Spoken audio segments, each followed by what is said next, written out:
Uma boa noite a todos. Sejam bem-vindos para novamente nos encontrarmos aqui na Casa Espírita. E hoje eu vou passar a palavra para o nosso amigo, que ele nos falará sobre o Sermão da Montanha, parte final. Boa noite a todos. É um prazer poder concluir esse trabalho que começamos há 2 encontros passados. Como é um material bastante extenso, nós achamos por bem fracioná-lo, partindo da base para chegar ao fim, como todo trabalho deve ser feito. E o Sermão do Monte trata exatamente disto, de uma ascensão, a subida do monte. E nós abordamos o tema baseados nesta obra de Sérgio Luiz da Silva Lopes. E Sérgio Luiz da Silva Lopes, obviamente, se baseia nas obras básicas e nas suas interpretações a respeito do assunto. O título do livro é O Código do Monte, as virtudes do Sermão da Montanha. Nos 2 primeiros encontros nós já abordamos isso está gravado na internet, quem não esteve presente pode ir lá assistir. Nós vamos só dar uma pincelada para quem está pela primeira vez tendo acesso hoje aqui. Só tópico por tópico, sem comentário. Isso nós encontramos lá no livro de Mateus, no capítulo 5, nos versículos 3 a 10.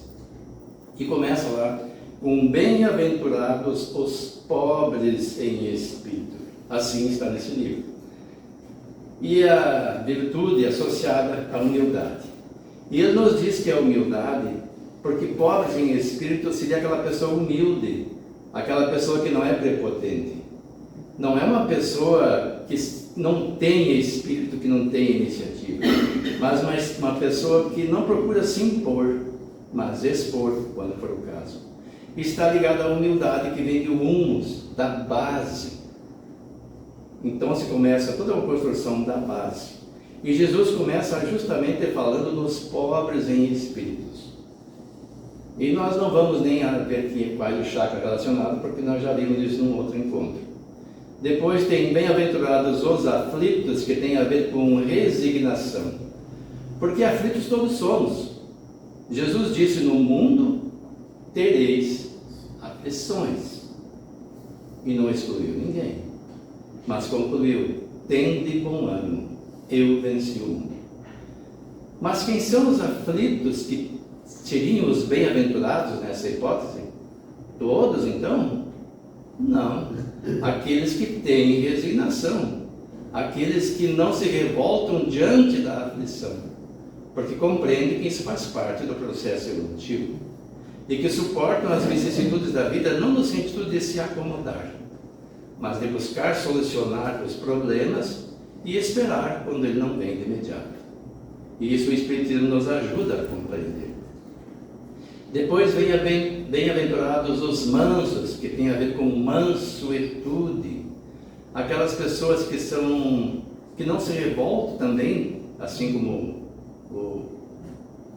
essa virtude anterior aqui, que seria os aflitos, né, resignados. Os mansos também apresentam mansuetude. Não são pessoas que reagem, mas que agem. Depois nós vimos bem-aventurados os que têm fome e sede de justiça. E ele esclarece que justiça não é essa justiça que nós vemos ou que imaginamos. Quando olhamos assim, fome e sede de justiça, parecem pessoas injustiçadas segundo a lei do homem. Não, que tem fome e sede de justiça divina. O que é justiça divina? Dar a cada um o que lhe é de direito. E muitas pessoas têm fome dessa justiça, porque elas são vilipendiadas nos seus direitos e, em razão disso, sofrem todo um processo expiatório. E o processo expiatório é decorrente de faltas do passado. Então a pessoa pode ter fome e sede de justiça, mas ainda não é o momento de alcançá-la. E ele precisa de fé. porque se ele não tiver fé, ele pode esmorecer diante das dificuldades. Eu já vi gente que diz que até não acredita mais em Deus, porque cansou de orar nas palavras da pessoa, na esperança de uma cura, de um milagre, de um ente querido, e esse ente querido veio a falecer, segundo as palavras dela. Nós sabemos que as pessoas não falecem, não morrem, elas desencarnam e se libertam. E este é um processo, quando não tem como contorná-lo, decorrente também de outros fatores já mencionados. Nós estamos no mundo de provas e expiações. Ninguém está aqui a passeio. Todos nós estamos no mesmo grupo, uns mais atrasados, outros um pouco menos. E uns mais endividados e outros um pouco menos. Uns já dando os primeiros passos nessa ascensão do monte, superando as primeiras fases, e já adquirimos algumas virtudes, então sofremos menos. Mas outros ainda têm muito a expiar. E nos diz um refrão popular que quando a gente não avança pelo amor, vem a dor a nos auxiliar nesse processo. E são pessoas que têm uma carga energética muito pesada em decorrência de grandes equívocos do passado e que não conseguiram expurgar de outra forma, agora expurgam pela doença. O corpo drena. Então a pessoa precisa de fé nessa verdade, em saber que passado esse período estará liberta. Já quem não entende isso, às vezes se decepciona, se deprime e até mesmo desacredita em Deus. E depois nós vamos entrar hoje nessa bem-aventurança dos limpos de coração, porque nos diz o texto sagrado, eles verão a Deus. E qual é a virtude? A espontaneidade, a pureza de coração. E quem é que tem esta espontaneidade que a gente pode ver no nosso planeta? Vocês têm ideia? Em que fase da vida nós somos espontâneos? Somos mais puros? Na fase de criança, no começo da reencarnação. Porque a reencarnação só se completa aos 7 anos. A Márcia lembrou-nos aqui que é nessa fase em que apresentamos a maior pureza. A pureza com que fomos criados, eu me recordo quando éramos crianças, eu já mais adulto, um adolescente, nós éramos 8 filhos. E era normal o desentendimento entre um e outro, assim, nunca de agressão física, mas a pessoa se desentende por ideias diferentes, por vontades diferentes, um quer brincar com uma coisa, o outro não quer, e assim por diante. E havia aquela discussão, mas logo em seguida estava todo mundo bem, esquecia aquilo. Era natural, a pessoa até podia ser meio agressiva no verbalizar um pensamento para o outro não dava bola, logo passava. E eu me surpreendi quando eu percebi que já as coisas estavam mudando. Eu morava em Passo Fundo, eu acho que eu trazia muito de criança ainda, porque eu me recordo que nós morávamos no Paraná, eu e meu irmão Nelson, nós sempre fomos meio criançonas, e as pessoas diziam, mas os seus filhos ainda brincam de carrinho, nós fazíamos os carrinhos e brincávamos no chão, fazíamos hortinha, plantávamos e brincávamos no meio. E aí eu já estava ali com uns 21 anos e eu ainda era meio criança, e não cuidava do que falava. E um dia disse uma frase mais de cobrança para um irmão meu, e ele disse, o que é isso? Você está pensando que eu sou criança? Aquilo me chocou, né? Eu fiquei pensando, poxa, como as pessoas mudam. E é a fase natural, porque a criança, ela é pura, porque ela acredita na pureza dos demais. Mas quando ela começa a crescer, ela começa a perceber que os seus próprios pais, muitas vezes, as decepcionam. Porque o pai impõe regras, e a mãe também, mas não segue. O pai ou a mãe dizem que não pode mentir, e quando chega alguém, diga que eu não estou, principalmente se for uma pessoa que vem cobrar alguma coisa. E a pessoa vai se decepcionando. Ela vai sendo agredida pelo mundo na sua pureza, e começa a criar mecanismos de defesa. E ela perde essa pureza. E aí vem os melindres, as pessoas ficam com mágoa, com ressentimento, e daí decorrem toda essa série de problemas, até com a saúde da pessoa. A gente tem a tendência a prever sempre o pior, nunca o melhor em relação ao próximo. E já se sente antecipadamente ressentida pelo que pode acontecer.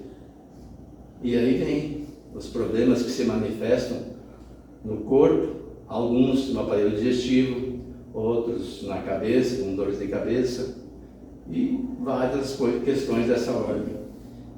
Mas aqueles que têm o coração limpo, diz Jesus, estes verão a Deus. Então, se nós quisermos, que a gente não vai ver Deus em uma personalidade assim humanizada, mas compreender Deus como Jesus compreende, como Jesus o vê.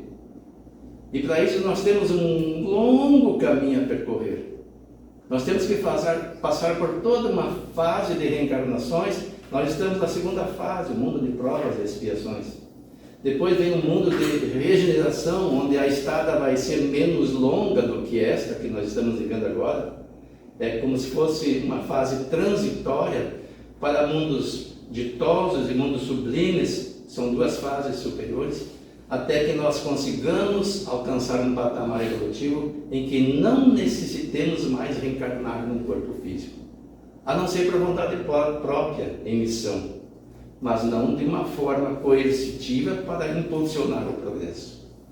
Porque enquanto nós não atingirmos esse patamar, teremos que reencarnar. É como uma pessoa que almeja um diploma de médico, ele vai ter que repetir os anos quantas vezes forem necessárias, se não avançar etapa por etapa com a agilidade que se espera da pessoa.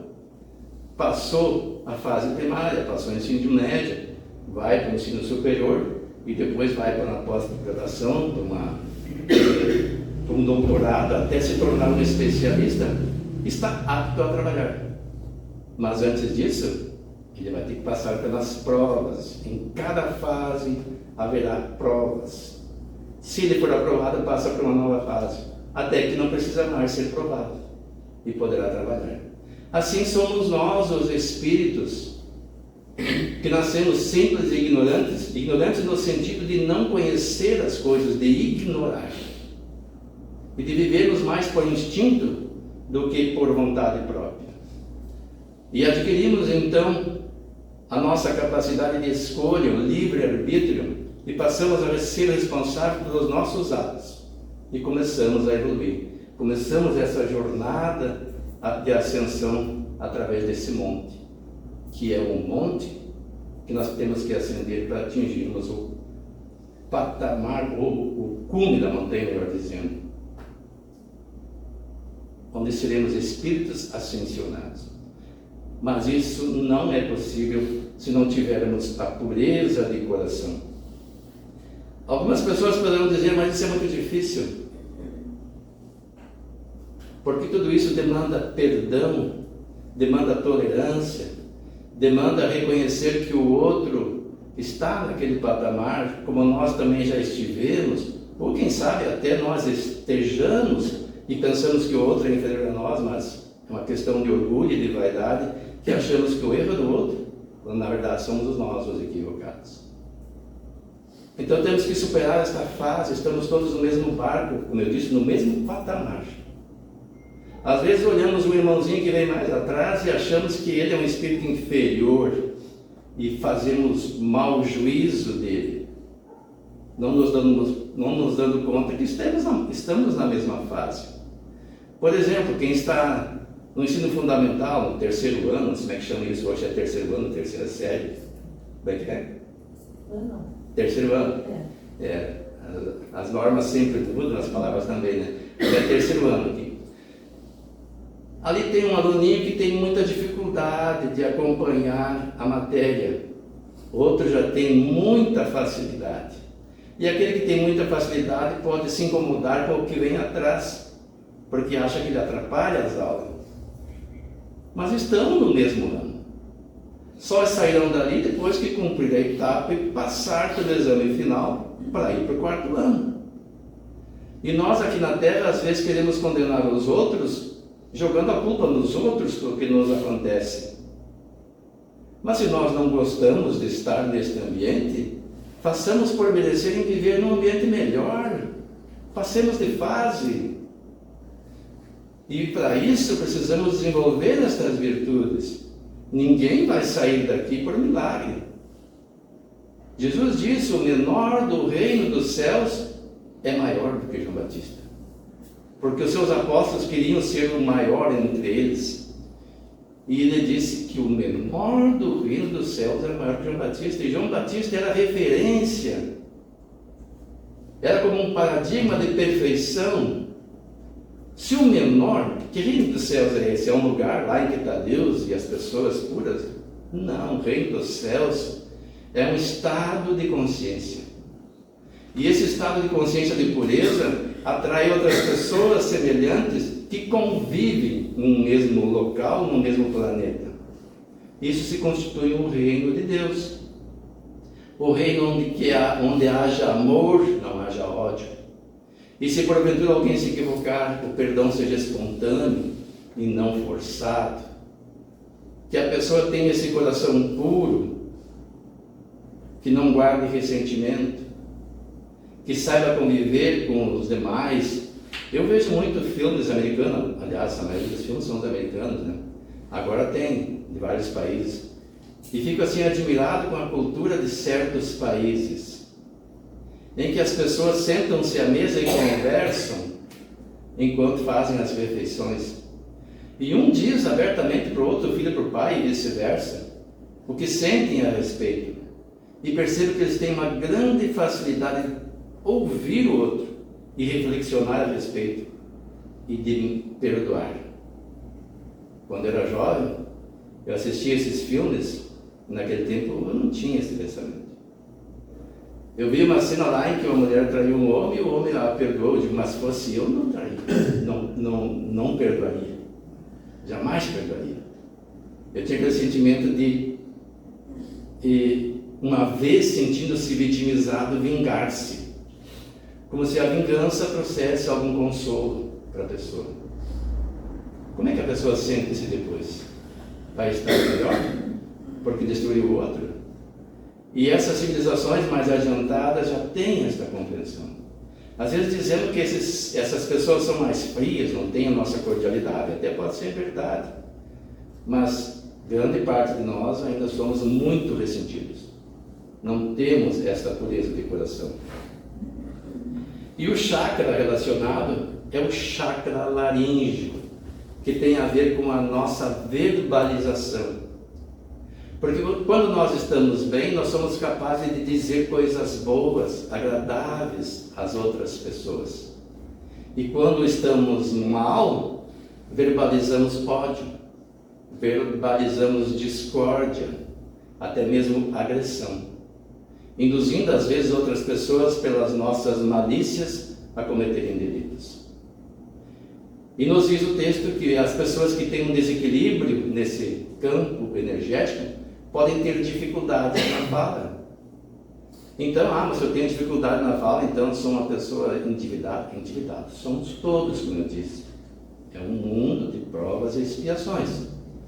Mas o que devemos fazer então? Analisar. Se eu tiver essa dificuldade a vida inteira e não puder superá-la, vou ter paciência. Findada esta encarnação, estarei liberto. Mas vou fazer durante ela o esforço possível, de socorrer de fono ao audiólogo, se tiver recursos, para recuperar a fala. Mas eu só vou recuperá-la plenamente quando eu tiver domínio das emoções. Quando eu tiver o coração mais purificado, menos ressentido. Eu souber tolerar o próximo. E para isso precisamos do auxílio daqueles que convivem conosco quando nos enquadramos nessa categoria. Porque não é fácil. Teoria é uma coisa, a prática é outra. Mas, como eu disse, as famílias têm que se entenderem, como nesses filmes que eu assisto, que trazem o aspecto psicológico das relações. E sempre um ajudar o outro, porque não é à toa que estamos na mesma família. Se nós temos um parente difícil, alguém de difícil convívio, faz parte do processo. Nós temos que superar essa fase. Se nós persistirmos nesse antagonismo com o nosso parente ou com a pessoa muito próxima, vamos ter que repetir a experiência, talvez em condições não tão favoráveis como agora. Mas superar esta fase, tem uma outra fase, nessa ascensão do monte. Veja que nós fomos subindo, já estamos nesta fase do chakra laríngeo. Agora vem bem-aventurados os pacificadores, porque eles serão chamados filhos de Deus. Qual a virtude? O altruísmo. Altruísmo quer dizer amor às pessoas. Quem são os pacificadores? É a pessoa que passa pano para o erro do outro? Não, é a pessoa que não acusa por acusar. Quando vê alguém em erro, procurar em particular para fazer com que ela entenda que está equivocada. E para isso precisa coragem. É preciso ser muito amigo ou amiga de alguém para chegar e chamar em particular e dizer: olha, eu estou percebendo isso, quem sabe se você agir dessa forma não será melhor. E se a pessoa não se melhorar, aí o problema é dela. Mas se ela não se melhorar e o seu equívoco trazer dano à sociedade, temos a obrigação de trazer a público esta informação. Mas o que fazemos? Geralmente, quando descobrimos alguém em equívoco, já saímos alardeando. Dizem que é muito difícil, onde tiver 2 pessoas ou mais, manter 5 minutos de conversação construtiva, sem descambar para falar da vida alheia. O maior prazer das pessoas, por incrível que pareça, parece ser apontar os erros dos outros. E isso é uma atitude inconsciente de quem quer rebaixar o outro para se iludir de que está ele melhor que aquele. Principalmente se alguém se destacar em alguma virtude, nós procuramos algum defeito para dizer: olha, ele não é tão perfeito. Mas o altruísta não. O altruísta não procura o defeito do próximo. Ele procura as virtudes, e todos temos alguma virtude. Podemos ser cheios de imperfeição, mas pelo menos amor a um bichinho, a alguma coisa a pessoa tem.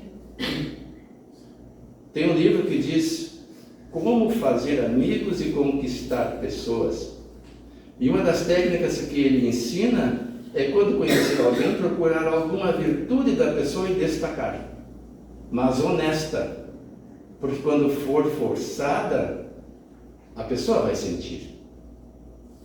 Então, se nós procurarmos fazer isso, nós estaremos já sendo altruístas. Nós também dedicaremos o nosso tempo em ajudar o próximo, sem esperar recompensa, porque aquele que faz e procura reconhecimento, certamente vai se decepcionar. Porque o altruísta sente prazer no agir, na ação em si, na caridade que pratica, não no reconhecimento. E Jesus, lá em Mateus 22, nos recomenda: ame ao Senhor, o seu Deus, com todo o seu coração, com toda a sua alma e com todo o seu entendimento. Este é o primeiro e maior mandamento. E o segundo é semelhante a ele: ame ao seu próximo como a você mesmo. Desses 2 mandamentos dependem toda a lei e os profetas. Ora, Jesus nos conclama a amarmos a Deus sobre todas as coisas. E nós não podemos amar a Deus sem amar as suas criaturas, que é toda a humanidade, como também toda a natureza, todo o cosmo, tudo advém de Deus. E nós devemos amar e respeitar tudo que vem de Deus. E nos diz para amarmos o próximo como a nós mesmos. Porque nós não podemos amar o próximo se não nos amarmos.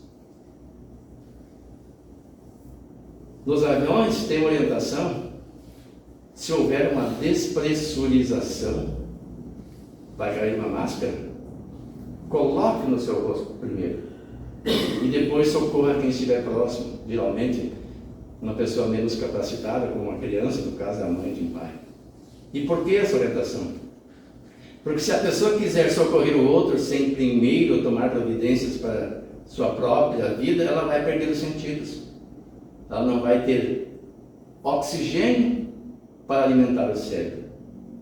E o cérebro se alimenta de oxigênio e glicose. Qualquer um dos dois que faltar, apaga.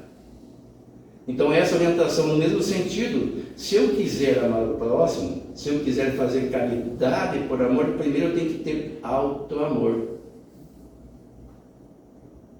Auto-amor não é uma coisa de dizer assim, há um orgulho desvairado, uma vaidade desmedida. Não, auto-amor é reconhecer as suas virtudes, é reconhecer o seu merecimento, é reconhecer-se filho de Deus e daí desejar ao próximo tudo aquilo que ele deseja para si mesmo.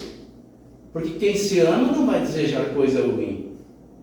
Então, se eu desejo o melhor para mim, vou desejar o melhor para o próximo e vou conceder na medida do possível. E ele prossegue, o Sérgio Lopes. A escalada do monte começa pela humildade, passando pela resignação, mansuetude, fé e pureza de coração. São atitudes interiores e de desenvolvimento espiritual. O ser humano estrutura-se melhor consigo mesmo e a seguir aprende a contar com Deus através da fé. No 7º nível, no entanto, em bem-aventurados os pacificadores, Deus conta com ele.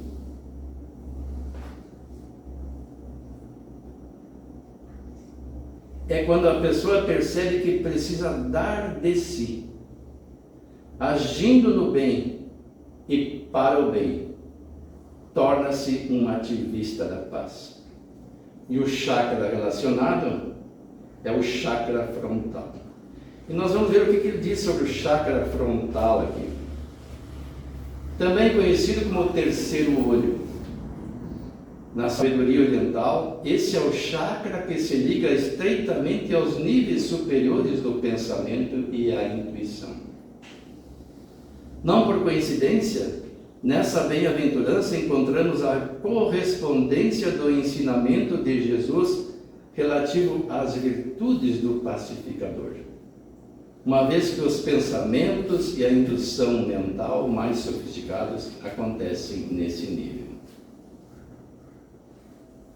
E depois, para encerrar, nós temos bem-aventurados os perseguidos por causa da justiça.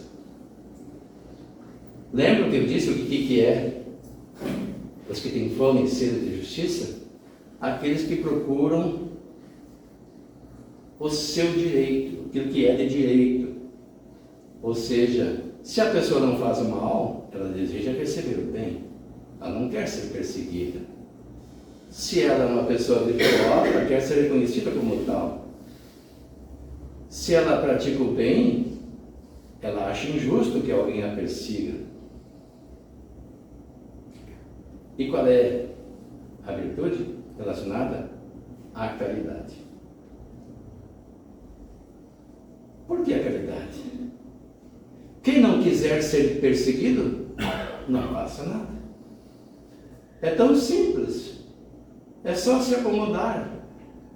Trabalhar para ganhar o seu sustento, se alimentar para manter o corpo, fazer algum exercício, ter alguém para amar em casa, se relacionar, se reproduzir, dormir.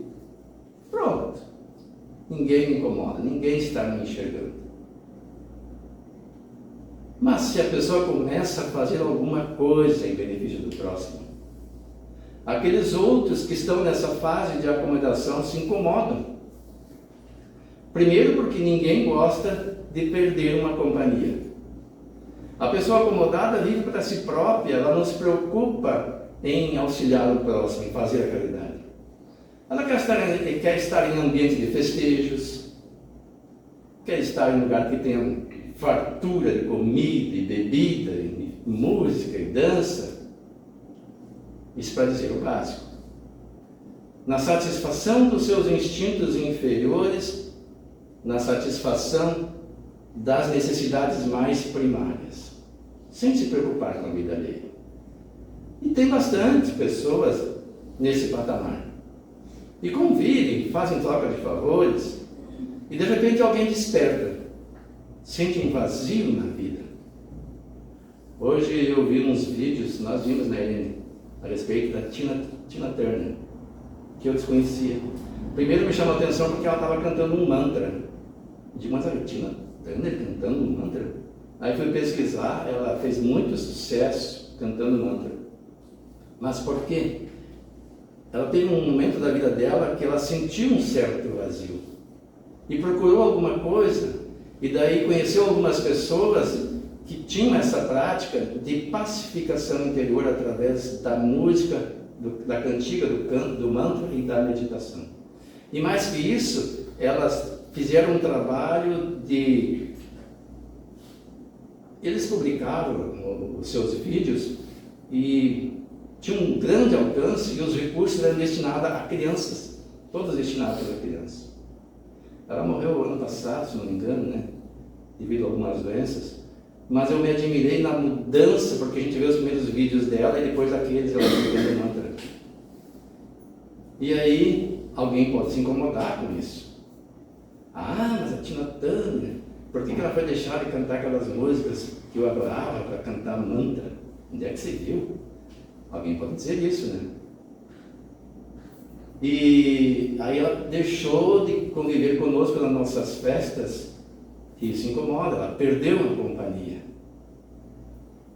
E as pessoas que assim procedem, aqui na nossa região, a pessoa gosta de participar de grupos de jogos, não que isso seja errado, de vez em quando até é bom para a distração, mas de repente ela muda, ela adota uma religião ou se torna espírita e percebe que a vida não é só diversão, que Deus não nos fez para vir à Terra a passeio, mas para evoluir e ajudar os outros também a evoluir.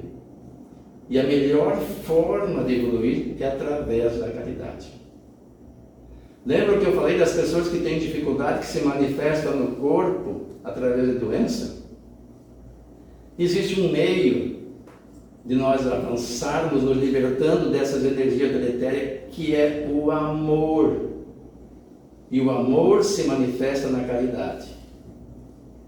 E nós precisamos compreender isto, porque Paulo de Tarso disse que mesmo que eu desse o corpo para ser queimado e todos os meus bens para ser distribuído aos pobres, se não tiver amor, nada disso me serviria. Se não tiver caridade, em outras palavras, nada disso me servirá. Mas então o que é caridade? Eu participo de um grupo lá que auxilia as pessoas, faço comida para elas. Você faz por amor? Divaldo Franco diz que tem gente que até se queixa do trabalho que faz, porque as pessoas são ingratas e não fazem o que orienta. Ele diz, mas isso está te incomodando, então pare. Está perdendo tempo, está gastando energia à toa, e em vez de bem, está fazendo mal.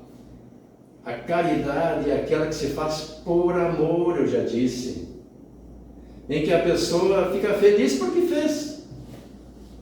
E não precisa muita coisa. Quando alguém nos para na rua e pede informação, quem é que não sente prazer de dar uma informação correta, auxiliar aquela pessoa? Às vezes ele dá até vontade de perguntar, mas o senhor não tem aí um Waze, não tem um Google Maps, mas as pessoas não atinam nisso, né? Elas têm celular e não sabem usar. Então a gente orienta. É uma coisa simples. Tu está andando na rua e vê um objeto qualquer que pode provocar um acidente, você para e morre. Não dá prazer fazer isso? Evitar um acidente? Então a pessoa começa a mudar de atitude. E se a pessoa começa a buscar mais pessoas para que compreendam isso e que mudem sua vida, isso vai demandar tempo. Ela não vai poder mais conviver com os antigos amigos. E esses podem se incomodar. E ainda mais quando nós estivermos fazendo alguma coisa que vai trazer prejuízo àquelas pessoas economicamente. Porque às vezes nós vamos orientar as pessoas a viverem com mais saúde e com menos dispêndio de dinheiro. E aí os que estão interessados em vender remédios caros poderão se incomodar e vão nos perseguir. Mas é tão simples não fazer nada. Mas os altruístas, estes fazem. Há 2 semanas eu contraí uma doença que eu achei que já estava praticamente extinta e não peguei quando estava no auge da doença. Eu não devo até nem falar muito porque isso vai ficar gravado no YouTube, mas o fato é que aconteceu. Hoje não se faz mais estatística.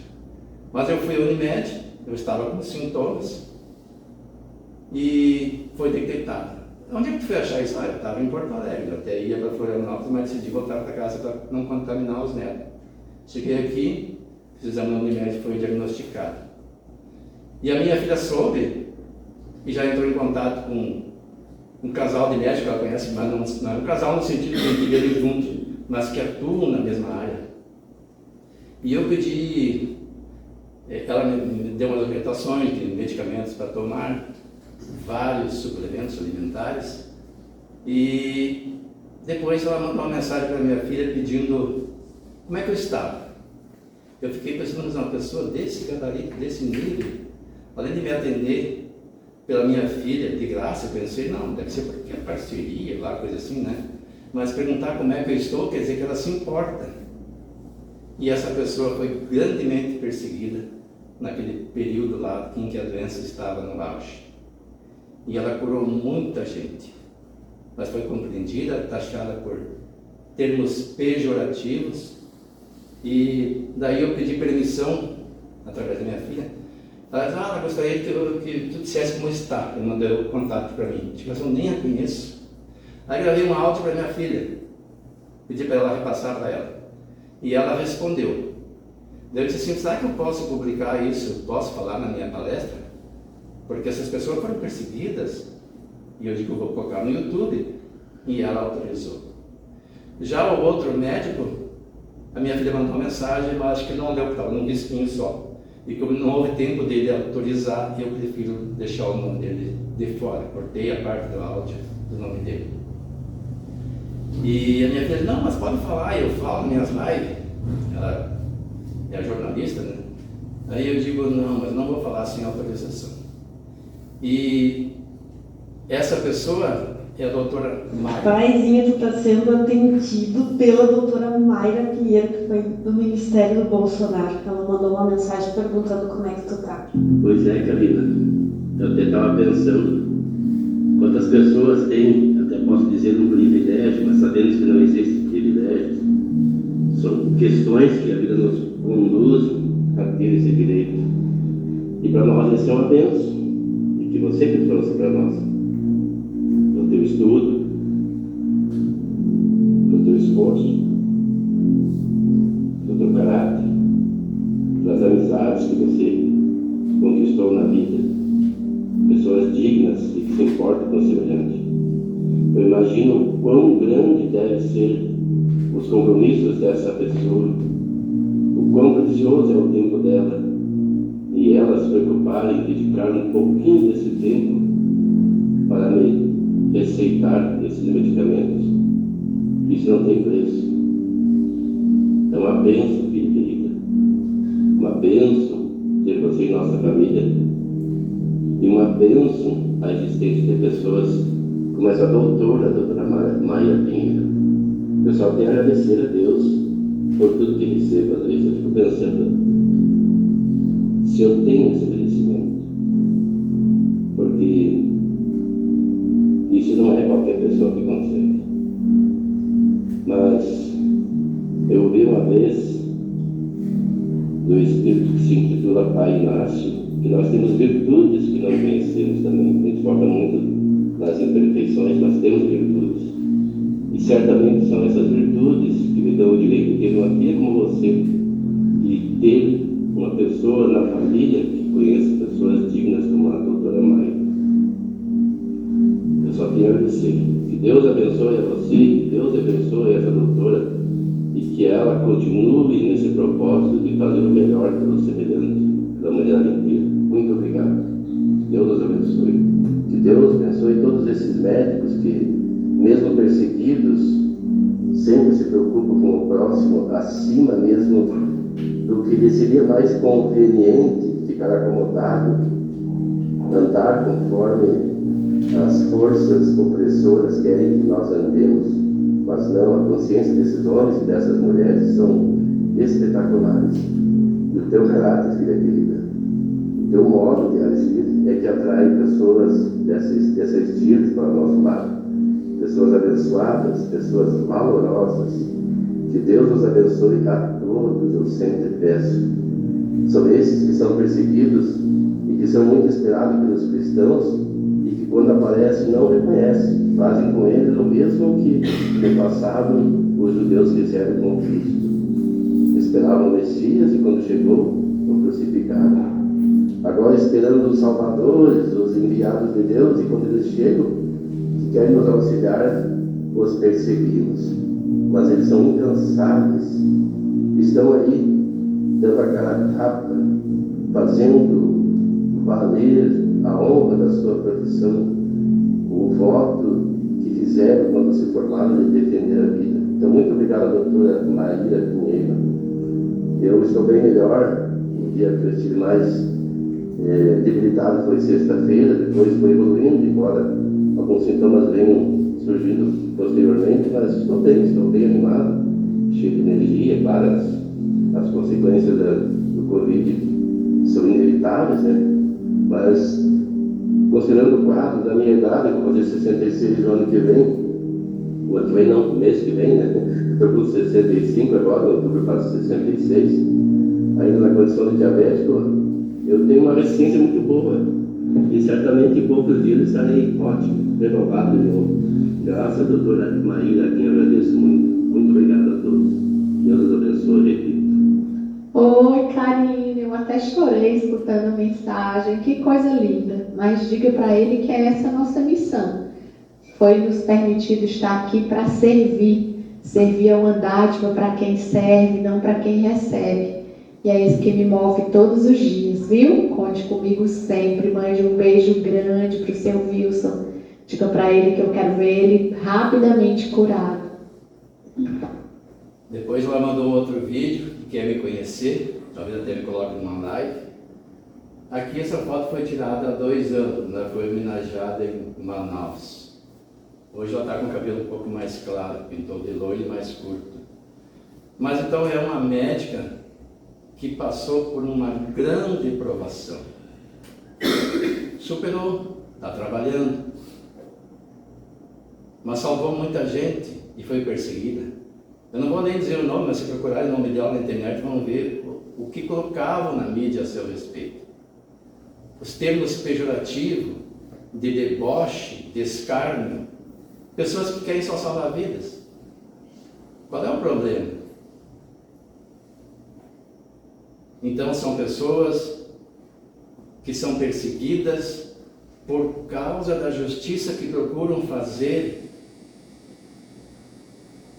e isso em vários campos de atuação da humanidade. Nesse caso são médicos, mas toda pessoa que procura cumprir o seu papel profissional de uma forma mais fiel possível ao cargo que assume ou à profissão que tem, levando o melhor para quem lhe paga, está cumprindo com esse papel de levar a justiça ao próximo. E muitas vezes são taxados de tapados, de bobos, de otários. E como disse, tem um refrão que diz, que foi Rui Barbosa que disse, né, que a pessoa até sente vergonha de ser honesta. Então temos que reanalisar essa questão. E qual é o chakra que está relacionado? O chakra coronário. E nos diz Sérgio Lopes,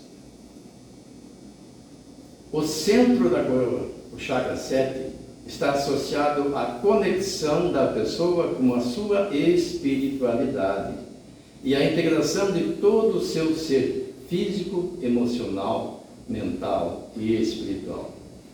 Depois ele fala ainda, André Luiz fala-nos da integração espírito-corpo, que é proporcionada pela via do coronário, tendo este ascendência sobre todos os outros centros de força que a ele se submetem. A glândula aqui é a pineal, aquela que nos conecta com as energias espirituais, muito utilizada pelos que têm faculdade mediúnica e por todos nós de forma intuitiva. Toda pessoa que quer fazer o bem, ela vai ter ideias boas, inspiradas através desta conexão que a glândula pineal proporciona quando nós estamos devidamente equilibrados, quando nós buscamos fazer o melhor. E as pessoas que estão nessa fase são aquelas que já passaram por toda essa fase ascensional, estão no pico desta montanha. Ainda conforme André Luiz e Missionários da Luz, como glândula da vida espiritual do homem, delicadas energias psíquicas, a glândula pineal conserva ascendência em todo o sistema endócrino. Ligada à mente através de princípios eletromagnéticos do campo vital que a consciência comum ainda não pode identificar, comanda as forças subconscientes sobre a determinação direta da vontade.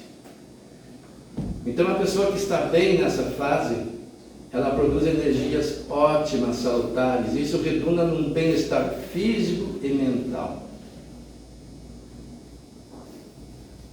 E diz assim, que deles é o reino do céu.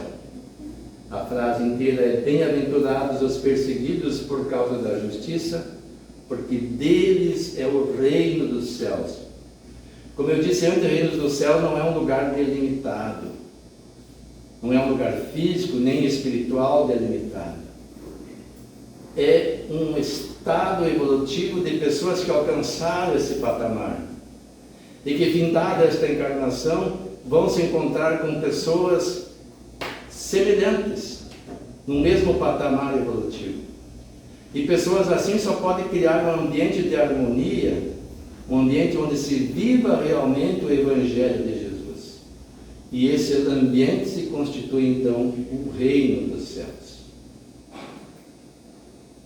Mas também as pessoas poderão dizer: mas que história é essa de bem-aventurados, quem passa por tudo isso? Quem diz que são bem-aventurados? É de fato. Pode haver um problema aí de interpretação das palavras originais. Porque, segundo Celestino Severino, Jesus falava em hebraico.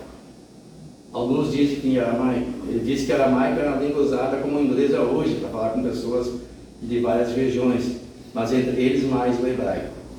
E que as suas palavras foram ditas em hebraico. Mas os originais que estão no Vaticano são traduções para o grego. E nessa mudança, nessa tradução, aliás, houve uma mudança do sentido das palavras. Onde está escrito lá, bem-aventurados, ele diz que na linguagem original significaria avante. Então, se nós trocarmos lá, bem-aventurados os mansos, bem-aventurados os humildes, bem-aventurados os que choram, bem-aventurados os que têm sede e fome de justiça, e por aí vai, por avante aqueles que estão nessa condição. Talvez tenha mais racionalidade.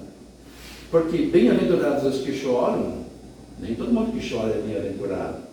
A maioria chora até de raiva, de revolta. Às vezes até por não poder fazer alguma coisa a pessoa chora, ou decepção mesmo. Mas aquele que chora porque não está sendo atendido nos seus direitos e em razão do seu sofrimento, mas tem a consciência em paz e não tem revolta. Esses são os que precisam avançar apesar dessa situação. Avante os pacificadores, não fiquem com medo diante das recidivas da resistência do mundo. Avante os que têm fome e sede de justiça. Avante os perseguidos por causa da justiça. A gente percebe que aqueles mais evoluídos avançam, sim. E muitos não têm o conhecimento que nós temos. É instintivo, porque não precisa ser espírita para fazer o bem. Uma vez perguntado a Jesus, quem é o meu próximo? Ele deu como exemplo a parábola do bom samaritano. O samaritano era uma pessoa tida por herética no seio do judaísmo. Era alguém fora do grupo dos eleitos. Mas ele deu o exemplo do sacerdote que descia e passou pelo necessitado e não deu bola, seguiu adiante. O levita que veio logo atrás, que é aquele que é auxiliar do sacerdote, também olhou e seguiu. Mas quando passou um samaritano, compadeceu-se do próximo e cuidou dele. Levou e o colocou numa hospedaria e pagou pela sua hospedagem. E disse ao hospedeiro que se lhe faltasse alguma coisa no retorno, ele lhe pagaria. Então não é preciso que a pessoa esteja vinculada a uma religião para fazer o bem. Nós vemos tantas pessoas de diversas religiões, alguns até que têm só a religião por título. Eu vejo muitos católicos que são católicos de batismo, casamento e velório. Depois não frequentam mais a igreja. Parece que não tem necessidade. E assim em todas as religiões. Mas podem ser pessoas boas, podem ser pessoas que façam o bem. Eu estou assistindo uma médium excepcional, fez 100 anos no mês passado. O nome dela é Isabel Salomão de Campos. E eu, por incrível que pareça, até recentemente, se um dia eu ouvi falar dela, não prestei atenção. E ela diz que as pessoas não precisam de religião, elas precisam de fazer o bem. Jesus não deixou religião nenhuma. Se alguma religião quisesse seguir os passos de Jesus, tinha que ser do judaísmo, porque ele estava no seio dos judeus. Mas os judeus o crucificaram. Ele criou o cristianismo? Não, ele criou uma filosofia de vida. Os seus apóstolos, após a sua morte, que construíram a casa do caminho para socorrer os necessitados. E um dia Lucas disse assim, mas quem somos nós? Os homens do caminho? Nós seguimos Cristo, então surgiu a ideia de se chamarem cristãos. E daí é um passo para o cristianismo. Mas Jesus não criou religião nenhuma. E hoje as religiões cristãs querem se apoderar de Jesus. Cada um diz que tem a verdade absoluta. E que só vai se salvar quem está dentro daquela religião. E o Espiritismo não diz isso. O Espiritismo não diz fora da igreja não há salvação. O refrão do Espírita é fora da caridade não há salvação. Não diz fora do Espiritismo não há salvação. Porque não precisa ser espírita para fazer caridade, mas se a pessoa for, melhor ainda, porque ela vai compreender melhor como fazê-la. Vai compreender melhor os meios de praticá-la e de receber o auxílio necessário para esse bem proceder. Então, avante aqueles que estão nessa situação ascensional e que são perseguidos. Ou, se quisermos dizer, bem-aventurados também, se não são hoje, serão amanhã. E para concluir, nós temos lá em Mateus, capítulo 5, versículo 48, um chamamento de Jesus. Na verdade, uma convocação. Ele nos diz, sede vós, pois, perfeitos, como é perfeito o vosso Pai que está nos céus. Não nos conclama a sermos iguais a Deus, porque isso é impossível. Deus é a perfeição absoluta. Mas podemos ser perfeitos relativamente. E este é o objetivo da criação. A perfeição relativa. Que nos levará à felicidade plena quando a atingirmos. Porque aí não teremos mais mágoa de ninguém, não faremos juízo de valor de ninguém, não teremos ressentimento. o desejo de vingança vai estar muito distante na nossa história, apenas como uma vaga memória, e o amor se fará presente, constantemente, sem necessidade de um estímulo maior, de uma religião, mas apenas da oportunidade do bem agir. Ouvir o que está necessitando. Transmitir a ele o conhecimento que já adquirimos, sem imposição, fazendo ele reflexionar. Para encerrar, ontem eu falei disso no nosso grupo de estudo. Eu me lembro que aqui, um dia, a Cláudia Scholl falava sobre uma palestra cujo título era Depois da Festa, que abordava o Carnaval. Foi uma abordagem que eu achei interessante, porque ela não disse o que as pessoas têm que fazer e o que não fazer. Ela apenas chamou a atenção de como as pessoas ficam depois da festa. Isso convém? E sentado aí estava um irmão que eu não conhecia. E eu fui conversar com a Cláudia, o pessoal começou a tomar passo, grande parte já tinha saído. E ele se aproximou e disse que queria falar. Eu pensei, ele quer falar com a Cláudia sobre o tema. Eu disse, não, eu quero falar contigo. Ele nem me conhecia, não sei porquê. E a Cláudia, quando ele começou a falar, percebeu que era uma coisa particular, se despediu e se retirou. E ele ficou falando comigo, contando a sua vida íntima. Eu disse, não quer colocar uma sala reservada aí para que não fique isso público? Não. Ele sentia necessidade de falar naquela hora. Ele estava com ideias suicidas. E a palestra da Cláudia lhe fez reflexionar e lhe buscava socorro. Dizia a ele que ele tinha se separado da mulher, que a mulher não aguentou a vida que ele levava, e que agora ele estava endividado ainda por cima, estava até vendendo o seu carro, a sua moto, não me lembro bem, e estava pensando no suicídio. O que dizer nessa hora? Querer dizer que o seu sofrimento é pequeno e trazer soluções mágicas? Eu pensei um pouco. É um irmão que tinha e tem uma condição financeira estável, que trabalha num setor que a pessoa não é admitida, a não ser por falta grave. Eu digo, mas tu tem um recurso mensal. As dívidas você vai pagar aos poucos. Conversa com os credores, fraciona, vende algum veículo se for o caso, mas isso será superado. Mas ele também tinha necessidade de reconquistar a confiança da esposa, de que isso não é fácil. Não existe fórmula mágica. Não adianta você dizer a ela que se arrepende, que se modificou. Você vai ter que demonstrar com as suas atitudes. Resultado: todos foram embora da casa, estava só eu e ele aqui, e a minha filha, essa aqui, que providenciou o atendimento médico, que estava nos visitando com o seu ex-namorado lá fora, aguardando. Já era uma segunda-feira, como hoje, a hora meio avançada já. Se não me engano, a Sônia também estava lá com ela conversando. E aí, ele se despediu, tempo depois voltou feliz da vida, tinha se equilibrado.